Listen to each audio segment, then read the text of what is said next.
Olá pessoal, tudo bem por aí? Professora Virgínia Righetti, mais uma vez com todos vocês aqui para iniciarmos uma grande reflexão acerca da realidade brasileira. O tema de hoje é bem abrangente, não somente no âmbito social, mas também no meio ambiental, nessa parte onde todos nós fazemos parte diretamente com as nossas ações ou então coabitando com ações que são apresentadas a nós pelas grandes indústrias, pelo capitalismo. Aliás, é impossível estudar esse tema sem a gente fazer uma interpretação intensa, fazendo uma análise da exploração capitalista, não só no Brasil, mas também no mundo, no âmbito do meio ambiente. Então, a nossa aula começa com as seguintes avaliações. Será que o homem, no quesito humanidade, tem entendido que o meio ambiente, os biomas, a natureza em si, ela é um recurso que precisa ser utilizado com sustentabilidade? A partir de qual momento na história a humanidade passa a explorar o meio ambiente com a ideia de que aqueles recursos naturais eram infinitos, eram inacabados? Qual foi esse momento? No mesmo tempo, a gente também vai avaliar em qual período que essa sociedade, que destruiu muito a natureza em prol de uma industrialização, em prol de uma tecnologia, passa a compreender que era o momento de criar agendas para entender de que formas os governos iriam retomar a ideia de reconstrução ambiental. Então, serão muito proveitosas as aulas, já ajeitem a compreensão de vocês, peguem o caderno e bora dar uma auxiliada e ampliada nesses pensamentos e reflexões. Vou colocar aqui no nosso PowerPoint, deixa eu aparecer aqui, para a gente começar. Realidade brasileira, biomas, parte 1, uso sustentável e conservação. Provavelmente você deve estar se lembrando das suas aulas de ciências, aulas de geografia e se lembrar dos biomas brasileiros. Mas antes da gente tratar especificamente sobre os biomas que mais estão sendo destruídos, a gente vai fazer uma compreensão mais ampla e entender em que momento que o mundo passa a olhar para a natureza e entender que ela era plena de recursos que serviriam ao homem no âmbito da lucratividade, da busca pela produtividade, sobretudo tecnológica, e quando esse momento chega no ápice e prejudica a humanidade. Vamos lá. Eu coloquei aqui essas ilustrações que eu acho deveras muito interessante. Nessa primeira imagem, a gente percebe um pouco da teoria evolucionista do Charles Darwin, que foi um britânico, um pesquisador que rodou o mundo em busca de entender a natureza. Ele criou um livro chamado A Teoria das Espécies. E essa teoria, ela contradizia a teoria criacionista, que explica uma teoria religiosa e explica o mundo a partir da criação de Adão e Eva. Até então, na Idade Moderna, época onde Charles Darwin fez toda a sua produção, muitas pessoas ainda tinham suas dúvidas sobre a ciência. E esse nome ele foi um dos fundamentais para criar essa noção de que na natureza existe um processo evolutivo muito constante. Entretanto, quando a ação do homem, que nós aqui podemos colocar o nome de ação antrópica, anotem aí, por favor, ação antrópica, é o homem que interfere na natureza e desta forma ele paralisa o curso do natural, o curso do evolucionismo, certo? Aí, quando existe essa interferência, a natureza ela responde de forma que não é tão harmônica. E nos dias atuais, nós estamos observando diversas, entre aspas, catástrofes que demonstram que quanto mais existe um avanço urbanístico não planejado, uma poluição intensa dos corpos hídricos, dos rios, uma ameaça à natureza com intensos cortes de árvores, desmatamentos. A gente tem um desequilíbrio nesse processo natural. Então essa imagem aqui ela é interessantíssima, pois demonstra essa evolução aqui, como os peixinhos evoluindo, as espécies indo para aquelas outras espécies de Homo erectus, Homo de Neanderthalis, Homo sapiens, não necessariamente nessa mesma ordem, e o homem vai evoluindo, convivendo com a natureza, até um período que ele destrói a própria natureza, que é, segundo a teoria evolucionista, o lugar que ele veio, o lugar originário dele. Então, esse ciclo aqui em cima, que nós entendemos e interpretamos, ele precisa ser paralisado, pois se nós pensarmos de forma muito crítica, a natureza é a nossa casa. A natureza é o nosso ambiente, não o meio, mas é o completo. Portanto, se nós destruirmos os nossos mananciais, os nossos corpos hídricos, a natureza, os biomas em si, nós não teremos para onde ir, nem onde e como sobreviver. Será basicamente um filme de ficção científica. Então, quando que inicia esse processo de destruição muito mais rápido que a história ela vai delimitar?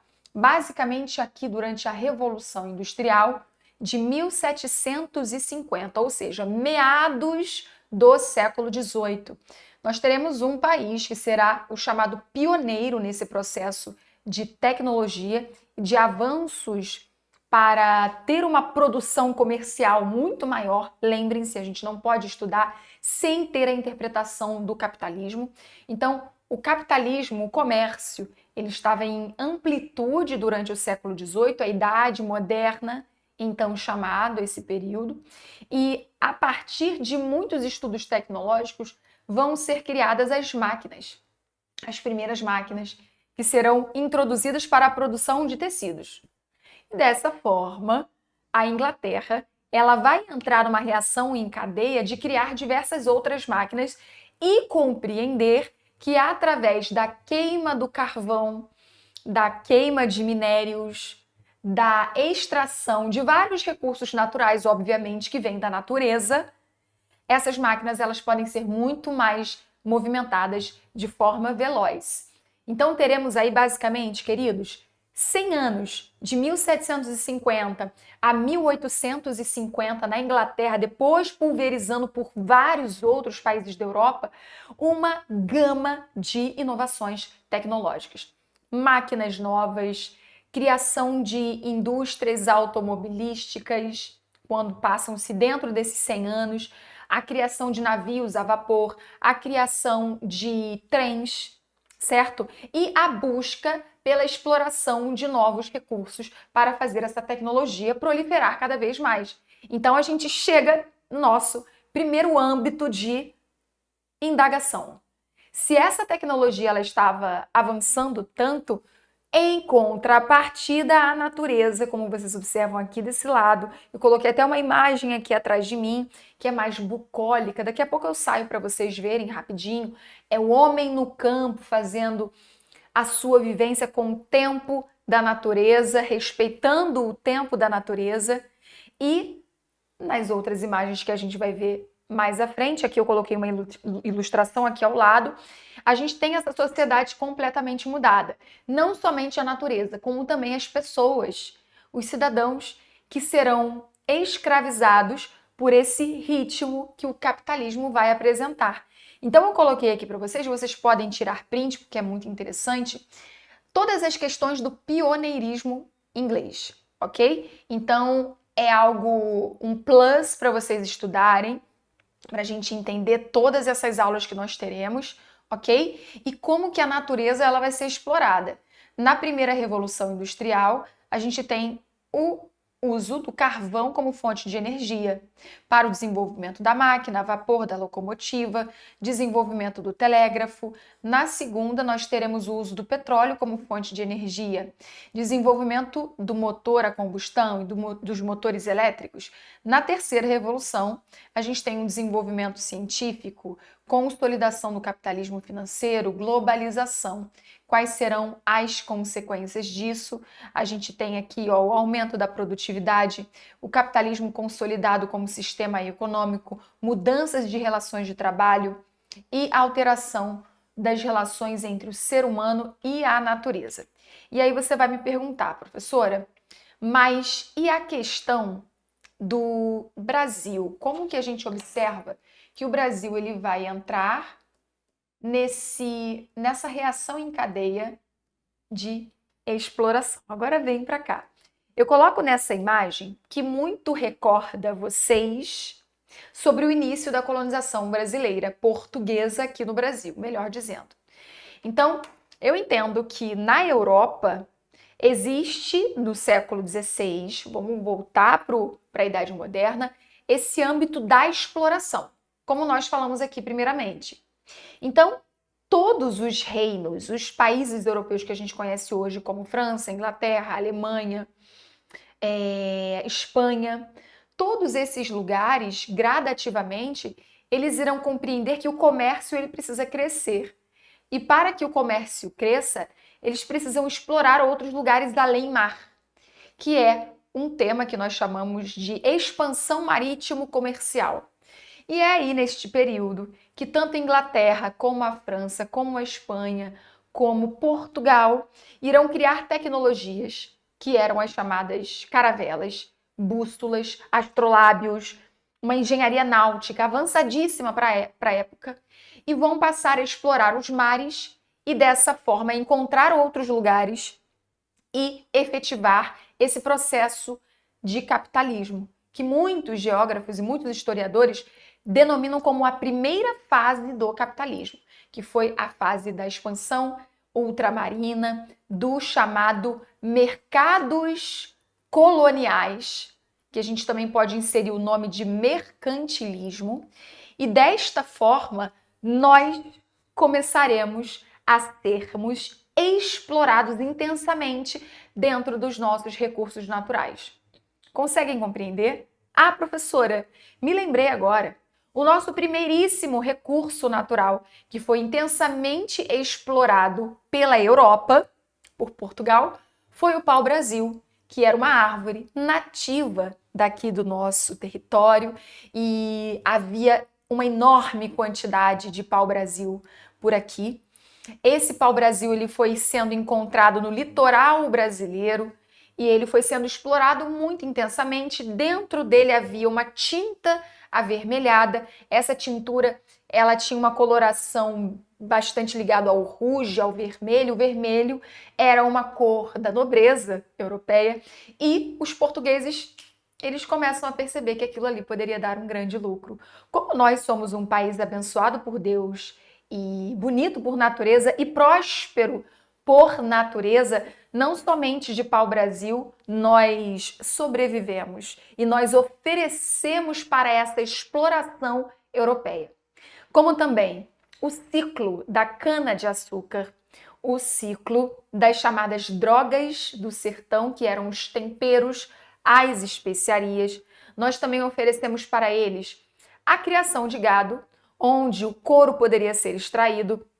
Nós também oferecemos a produção de algodão, a produção de mandioca e de outros gêneros agrícolas. E depois, no século XVIII, naquele período que a gente fez a análise da Revolução Industrial, certo? No início da nossa aula, o Brasil, mais especificamente no interior, nas chamadas Minas Gerais, que é um lugar belíssimo e é riquíssimo em minério, o Brasil vai passar a ser explorado nesse âmbito dos minérios. Conseguem compreender? Professora, a senhora conseguiu montar um triplex na minha cabeça, com certeza. A gente compreende que o meio ambiente, como vocês estão vendo aqui, uma árvore destruída, pessoas fazendo esse trabalho, pessoas que são negras, pessoas africanas que foram sequestradas do seu país autóctone, do seu país de origem e vieram sequestradas para cá para trabalhar de forma compulsória sem ganhar um salário. Isso aconteceu durante mais de 300 anos aqui. Nós temos essa exploração aumentando conforme os europeus eles se estabilizam em terras brasileiras. Então, a destruição dos nossos biomas, olha a compreensão como se encaixa, ela vem junto a essa evolução comercial, capitalista. Eu tiro de um lugar e vendo em outro lugar com um preço muito mais elevado e dessa forma poucas pessoas enriquecem. E muitas pessoas trabalham para que esse processo ele continue, certo? Então, aqui eu gostaria que vocês prestassem atenção nessa interpretação que eu coloquei aqui especialmente para todos nós. Além da exploração predatória dos recursos era para entrar naturais aqui. Deixa eu consertar com a minha caneta. Um momento. Recursos naturais, ok? Houve também um significativo comércio de exportação de couros e peles de animais. Hoje, praticamente 90% do bioma da Mata Atlântica, 90, tá, gente? Em toda a sua extensão territorial brasileira está destruída. Seu ritmo de desmatamento é 2,5 vezes superior ao encontrado na Amazônia no mesmo período. O bioma da Mata Atlântica, que é o que a gente trabalha em primeiro plano, ele foi um dos mais destruídos, especificamente por estar nesse litoral e ser o alvo dos exploradores portugueses. Poxa, professora, a senhora quer dizer então que desde 1530, que é quando os portugueses se estabelecem aqui no Brasil, o bioma da Mata Atlântica, dos nossos 6 biomas, foi um dos que mais sofreu? Exatamente. Queridos, observem. No Nordeste brasileiro, a extinção foi quase total, o que agravou as condições de sobrevivência da população, causando fome, miséria e êxodo. Êxodo significa saída. Na região Sudeste, foi a cultura do café, principal responsável pela destruição em massa da vegetação nativa. Mais um commodity, mais um produto que era explorado aqui no nosso país. Na região Sul, a exploração predatória da Mata Atlântica devastou o ecossistema na floresta das araucárias, devido ao valor comercial da madeira pinho extraída do pinheiro do Paraná, da Pinheiro do Paraná. E não foi só, gente, o pau-brasil. Outras madeiras, outros recursos foram explorados. Eu gostaria que vocês tirassem um print. Aqui, ó. Essa aqui, Jacarandá, Araribá, Pequi. Foi um festival de exploração. Olhando aqui, pessoal, a gente consegue ver que não somente nós somos prejudicados com essa destruição da Mata Atlântica, mas também as espécies que coabitam nesse ambiente. Então, nós temos aqui alguns dos personagens principais dessa Mata Atlântica: aia, irará, jaguatirica, mão pelada, gaviões penacho, gato morisco, onça parda, queixada, todas essas espécies que vocês observam aqui, elas entram no processo de extinção conforme a ação antrópica explora ainda mais. Professora, então desde o século XVI nós somos explorados e nós destruímos o nosso meio ambiente? Com certeza. Observem, por favor, essa imagem que eu coloco aqui para vocês. Aqui a gente tem o bioma amazônico, que chega a ocupar uma área maior que 4 milhões de quilômetros quadrados, que corresponde a mais de 40% do território nacional. E é constituído principalmente por uma floresta tropical, tá, gente? Esse bioma, ele passa pelo Acre, pelo Amapá, pelo Amazonas, Pará, Roraima, parte do território do Maranhão, Mato Grosso, Rondônia, Tocantins. Professora, são muitos hectares. Não é para se preocupar assim? É. Porque há 500 anos atrás não houve essa preocupação com a Mata Atlântica. A Mata Atlântica tinha essa característica praticamente. E ela foi 90% destruída. E é importante a gente pensar que o volume de chuvas no Brasil inteiro, o volume de precipitações, o equilíbrio ambiental também ele é condizente com o equilíbrio da Amazônia. Então o homem não pode mexer tanto aí, senão existe uma destruição muito maior, ok? Mesmo sendo o nosso bioma mais preservado, cerca de 16% de sua área já foi devastada, ok? Só para vocês terem uma ideia, gente, existem cerca de 30 milhões de espécies animais na Amazônia, mais espécies que os cientistas nem conhecem, mas existem mais de 30 milhões. O desmatamento, as queimadas, a garimpagem, o agropastoreio e a biopirataria representam os principais problemas ambientais enfrentados pelo bioma amazônico, ok? Quando eu destruo o bioma, eu também destruo toda essa população que mora aqui, que são as populações indígenas. Eles não têm possibilidade de se alimentar do peixe que vive nesse rio, pois se existem mineradores aqui ilegais, eles poluem a água do rio, certo? Para fazer todo aquele processo de garimpagem, eles destroem o bioma. Então os animais, eles se afugentam para outros lugares e os indígenas, muitas vezes essa exploração é feita na Amazônia Legal, os indígenas eles bebem dessa água, eles comem do peixe envenenado. Quando esse peixe sobrevive, e eles entram no processo de adoecimento e de mortes, quando não é uma morte por violência.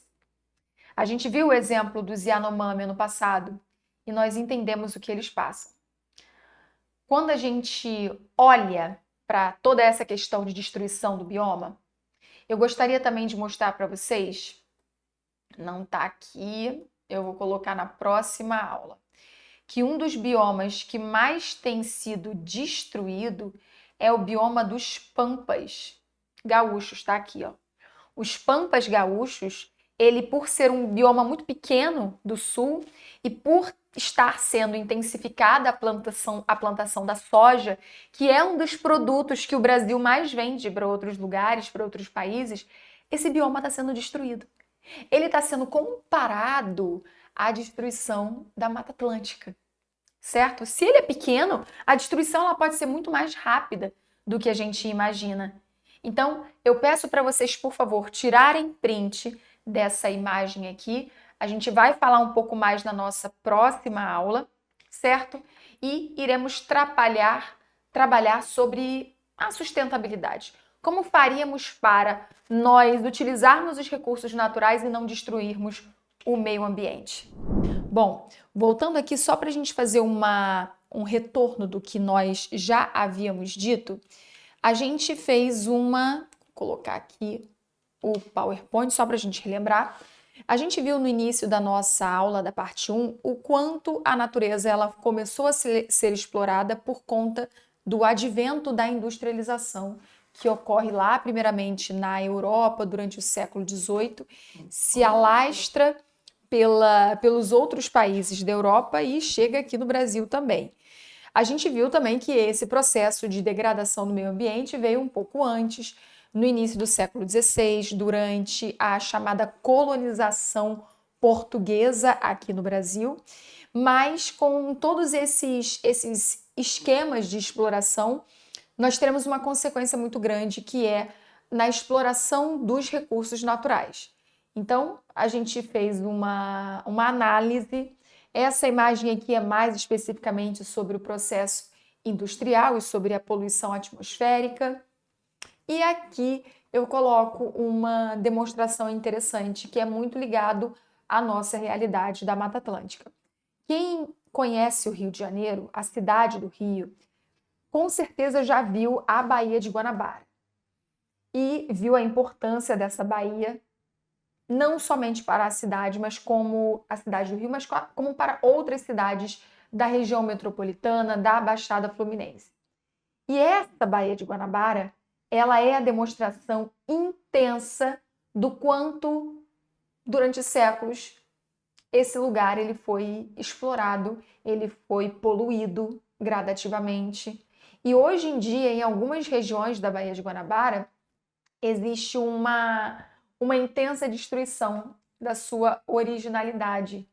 Então, regiões como, por exemplo, São Gonçalo, apresenta-se uma defasagem muito grande da parte natural da Baía de Guanabara, e isso é ação de anos, de séculos, e também da omissão de governos na esfera estadual, na esfera municipal, para tentar sanar esses problemas de poluição, ok? Então, tirem print dessa informação aqui também, pois ela é geral, entretanto, é muito importante para todos nós entendermos esse processo de destruição da natureza que é global. e não apenas aqui do Brasil, ok? Aqui, pessoal, eu coloco uma interpretação importante para a gente estar interpretando, para a gente estar absorvendo, que é o seguinte: com o surgimento das questões associadas ao crescimento urbano e ao aumento da poluição, à produção de lixo industrial, ao aquecimento global, fome, miséria e à expansão das desigualdades sociais, importaram significativos desafios globais para o século XXI.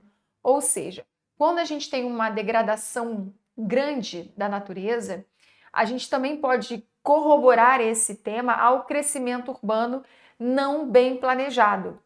E aí a gente pode puxar esse âmbito para pensar de uma outra forma. Se houvesse cidades bem planejadas que convivessem, essas pessoas que vivem nessas cidades, convivessem em harmonia com a natureza. A gente chegaria nesse ponto de uma poluição intensa da Baía de Guanabara? Chegaríamos ou não? Conseguem compreender? Se o tema de proteção do meio ambiente ele fosse vívido há muito tempo, nós não viveríamos essas calamidades atuais. Então, pensemos nesse parâmetro.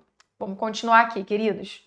Eu coloco aqui para vocês os nossos 6 biomas, que são o bioma da Amazônia, o bioma da Caatinga, o bioma do Cerrado, Pantanal, Mata Atlântica e bioma dos Pampas. Nós falamos na nossa primeira aula que o bioma da Mata Atlântica, por ter sido aquele bioma mais explorado, sobretudo nos primeiros séculos da exploração portuguesa no Brasil, foi e é o bioma mais deteriorado, mais destruído. 90% dele foi destruído. E aqui nos Pampas a gente tem a questão dele ser muito pequeno. Então, com o aumento do agronegócio, sobretudo visando a produção da soja, esse bioma ele corre muitos riscos e eu gostaria que a gente prestasse atenção nesse entendimento. Vamos lá. Coloquei algumas manchetes interessantes aqui para vocês, como essa. Sob a pressão do avanço da soja, Pampa é o segundo bioma mais devastado do Brasil. Dos 6 biomas brasileiros, 5 não contam com um plano de ação do governo. Ou seja, nós não temos no Brasil aquela atenção tão ampla ligada ao meio ambiente e às questões ligadas à natureza como outros setores da economia, certo? Quando, por exemplo, aumenta o preço de alimentos nos mercados, todo mundo presta atenção. Mas quando muitos biomas estão sofrendo desmatamentos, as pessoas elas não entendem que isso também é um problema urgente. E isso também vem da questão da educação ambiental, que a gente não conhece muito bem nas escolas. Nas escolas a gente não tem uma disciplina específica sobre educação ambiental, certo? Então, vamos fazer essa análise aqui, ó. Mesmo com o plano para a Amazônia, os resultados na região ainda não foram expressivos. No mês de julho do ano passado, por exemplo, registrou um recorde de desmatamento com um número assustador, de 4 focos de incêndio por hora na floresta. Mesmo com a queda, estados como Amazonas, Mato Grosso e Pará, dentro da Amazônia Legal, é palco de atuação intensa do latifúndio e da grande mineração. Ainda registra números altos de desmatamento. Quando eu pego essa questão do latifúndio, da mineração, eu consigo fazer um paralelo lá com o Brasil colonial e entender que, da mesma forma que grupos exploravam os minérios em Minas Gerais, ainda existem esses grupos contemporâneos que exploram minérios de forma totalmente ilegal e violentando outras vidas. Então a gente consegue fazer uma analogia de que a história ela muda o tempo, entretanto, muitos contextos continuam parecidos. Vamos continuar a nossa interpretação, queridos. A Amazônia também é o bioma com maior número de hectares afetados por queimadas. 900 mil apenas nos primeiros 9 meses de 2023. Os dados desse ano ainda estão sendo contabilizados. E como eu falei na nossa aula, na nossa parte 3 dessa aula, a gente compreende a Amazônia com um efeito muito importante para a evapotranspiração, para a pulverização de chuvas pelo Brasil inteiro. Então, se essa Amazônia ela tem as suas árvores cortadas, o desmatamento ele fica muito alto, isso também atrapalha no número de chuvas, na quantidade de chuvas. Por exemplo, vocês já devem ter passado por períodos intensos de calor durante o verão. Há 20 anos atrás, há 15 anos atrás, vocês sentiam esse calor horroroso que vocês geralmente estão sentindo nesses últimos anos para cá? Eu me lembro que quando eu era criança, no finalzinho da tarde, sempre chovia. Então isso amenizava o calor. Entretanto, com o aumento do desmatamento, a gente tem esse desequilíbrio acontecendo. E isso tem totalmente tudo a ver com os processos de desmatamento do meio ambiente. Certo? Vamos continuar, pessoal. Com o avanço das lavouras de soja, o Pampa está sob ameaça. Se o bioma sempre conviveu com um certo equilíbrio com a pecuária, com a soja é diferente. Por quê, pessoal? A variedade de gramíneas nativas formam uma espécie de emaranhado de raízes embaixo desse solo, desse bioma dos pampas, fazendo com que a vegetação nativa ela vá desaparecendo. Então, para plantar a soja, tira-se os tipos de vegetações que são originais dos pampas. E para piorar, além de tirar essa vegetação que é original, a terra ela vai ficando arenosa, sabe? Ela vai ficando com um processo de arenização. Então isso corrobora para a destruição do solo. Explica, por exemplo, o engenheiro agrônomo Álvaro De La Torre. Então é muito preocupante o que está acontecendo com os pampas, certo? Bom, professora, mas quais seriam as soluções para que os nossos biomas não entrassem nesse processo de destruição? Calma aí, pessoal. Olha para cá, olha a problemática. Nós vivemos num país que exporta muitos recursos naturais. Nós chamamos esses recursos, que podem ser de origem agrícola, da pecuária, origem mineral, origem ambiental, como commodities. Então, o Brasil exporta muita soja, exporta muita carne bovina, exporta muito outros gêneros agrícolas para outros países que não têm um clima como o nosso. E esses produtos eles são chamados de commodities, como vocês já devem ter visto nas aulas de geografia e ou escutado lá no ensino médio e hoje em dia também vocês devem ouvir muito bem. E ao mesmo tempo que esse processo econômico é muito importante para o nosso crescimento econômico para o produto interno bruto, nós temos paralelamente, quando não existe um uso inteligente do solo, uma degradação do mesmo. Ah, professora, então tem que parar a produção do agronegócio? Não, não tem que parar a produção. Essas grandes indústrias, essas indústrias agro, que são tecnológicas, elas precisam introduzir uma agricultura inteligente no campo, para que os biomas eles sejam respeitados, certo? Para que a longo prazo essas áreas elas estejam equilibradas e não destruídas. Então, o uso ele pode ser feito sim, entretanto de forma racional. Vamos lá, pessoal. Olha para cá. A pecuária familiar tradicional sofre em função disso, da agricultura supermecanizada. As comunidades quilombolas sofrem, as aldeias indígenas sofrem com esse processo de destruição. Os agricultores familiares sofrem, é tudo em favor de uma commodity que não gera riqueza local. Ou seja, esses commodities, eles são exportados e enriquecem esses grupos pequenos. E não a população que está ali, a comunidade local e ribeirinha. Conseguem perceber as desigualdades sociais? Vamos lá. Prestem atenção aqui nessa parte, gente. O que vemos é que toda essa biodiversidade e a etnobiodiversidade também está ameaçada pelo avanço da soja, que desconsidera completamente as condições desses ecossistemas. Aí vem o outro problema da soja. Lembrem do pau-brasil, que exploraram tanto que hoje em dia a gente quase não encontra. espécies dessas árvores. E quando se destrói isso para plantar soja, ocorre um processo de arenização. A simbiose que as espécies do campo nativo fazem é completamente destruída.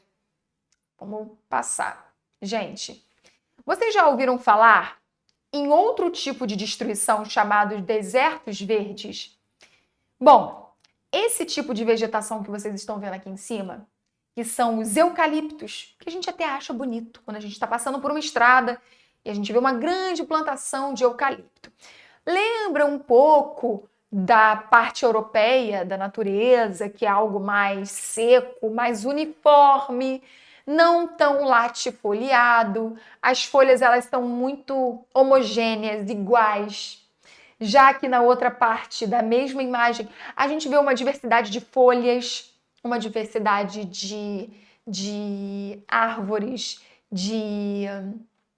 eu ia falar uma palavra, texturas dessas folhas.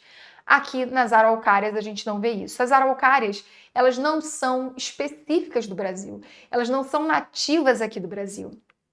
Entretanto, elas servem muito para a fabricação de papéis, para a fabricação de madeiras e serve para uma lucratividade dentro dessa indústria do agronegócio. Então, o que esses grandes empresários fazem? Eles compram grandes lotes de terras, latifúndios, que a gente chama de latifúndios, destroem o bioma natural e plantam as araucárias. Onde existe esse tipo de plantação, gente, a destruição é intensa também, assim como a soja lá nos Pampas. E para que essa vegetação originária cresça novamente, é todo um processo que tem que tirar todas as araucárias, elas crescem muito rápido. E todo esse processo para que elas sejam retiradas para que haja a restauração ambiental do bioma original é muito lento. Então, tá aí mais um tipo de destruição que é importante a gente conhecer. Então, esse tipo de plantação é conhecido como desertos verdes, ok?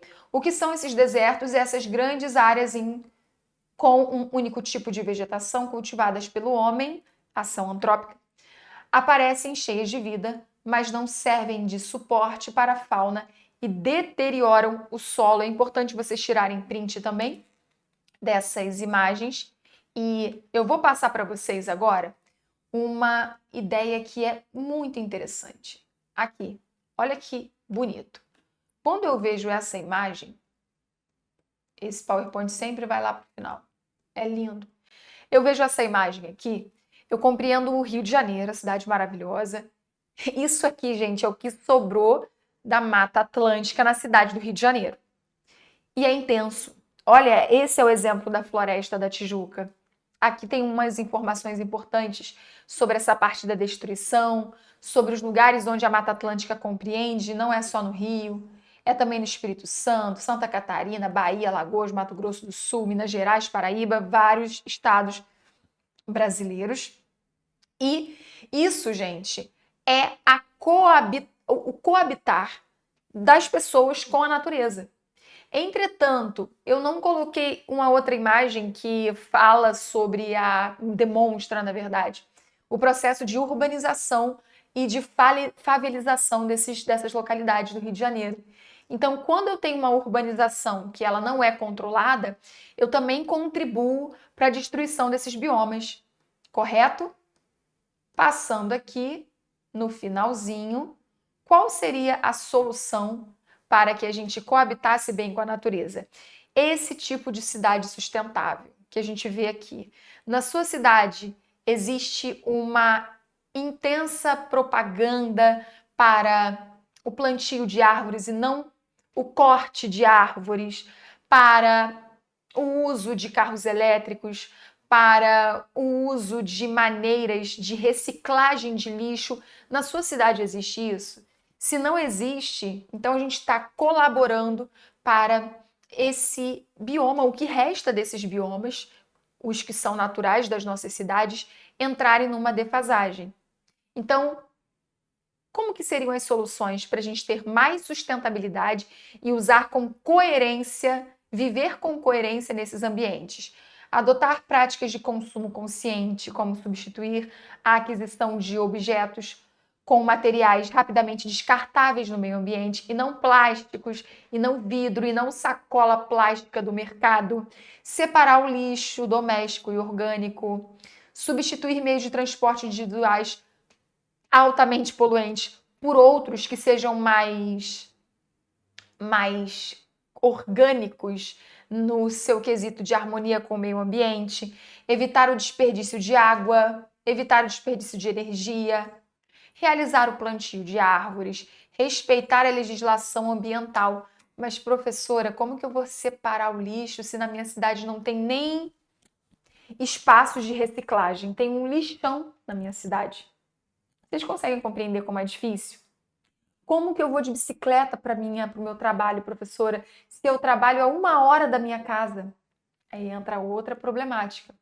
Então, vocês conseguem perceber que é todo um conjunto de ações em vários âmbitos que poderiam melhorar a vida desses biomas, do meio ambiente e, consequentemente, da nossa vida.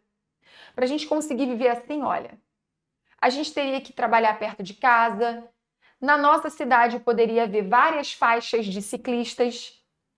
Para a gente pensar num contexto de sustentabilidade. A palavra sustentabilidade, ela começa a ser apresentada nos anos 70 do século XX, logo após o final da Segunda Guerra, que acaba em 1945. Depois de algum tempo, a ONU, sobretudo, ela vai introduzir essas agendas climáticas, várias reuniões, começando em Estocolmo, na Suécia, depois vai ser espalhada pelo mundo, porque todos os líderes mundiais, eles estavam nessa necessidade de prestar atenção no meio ambiente. E até hoje nós passamos por esse tipo de compreensão. Ok, queridas e queridos? Bom, terminamos a primeira parte da nossa aula. A gente se encontra daqui a pouco para continuar falando sobre meio ambiente e sobre as nossas vivências mediante essa problemática tão grande, tão imensa. Ok, queridas e queridos? Um beijo e até a próxima!